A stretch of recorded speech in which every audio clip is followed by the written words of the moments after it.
Stress వల్ల మనకి pimples, hair fall, ageing changes ఇవన్నీ ఎక్కువగా వస్తాయా? ఎస్, వస్తాయండి. మనకి పింపుల్స్‌కి, హెయిర్ ఫాల్‌కి, ఏజింగ్ చేంజెస్‌కి డైరెక్ట్ రిలేషన్ ఉంటుంది స్ట్రెస్ వల్ల. ఎప్పుడైతే మనకి బాగా స్ట్రెస్ ఉంటుందో మనకి యాక్నీ బ్రేక్అవుట్స్ కానివ్వండి, హెయిర్ ఫాల్ అవ్వడం కానివ్వండి అండ్ ఫైన్ లైన్స్, ఫ్రింకిల్స్ ఇవన్నీ కూడా ఎక్కువగా వచ్చే అవకాశం ఉంటుంది. ఇవే కాకుండా కొన్ని conditions like psoriasis, eczemas, allergies ఇవన్నీ కూడా ఎక్కువగా వచ్చే అవకాశం ఉంటుంది.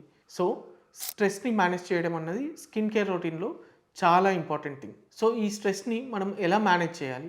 రెగ్యులర్గా మనకి తెలిసిన విధానాలు లైక్ మెడిటేషన్, యోగానే కాకుండా మనకి స్పోర్ట్స్ లాంటివి ఏదైనా గేమ్ కానివ్వండి, జిమ్కి వెళ్ళడము, cycling or swimming, any sports will help. ఇవన్నీ కూడా రెగ్యులర్గా మన లైఫ్లో ఒక భాగంలాగా చేసుకుంటుంటే మనము చాలా మట్టుకి స్ట్రెస్ని కంట్రోల్ చేసుకోవచ్చు. అండ్ మన స్లీప్ సైకిల్ అన్నది ప్రాపర్గా మెయింటైన్ చేయాలి. Proper 7 to 8 hours of sleep అన్నది పర్ డే ఉండేలా చూసుకోవాలి. మనకి న్యాచురల్గా ఫ్రెష్ అండ్ గ్లోయింగ్ స్కిన్ ఉండాలి అంటే స్ట్రెస్ని కంట్రోల్లో పెట్టుకోవడం కూడా చాలా ఇంపార్టెంట్.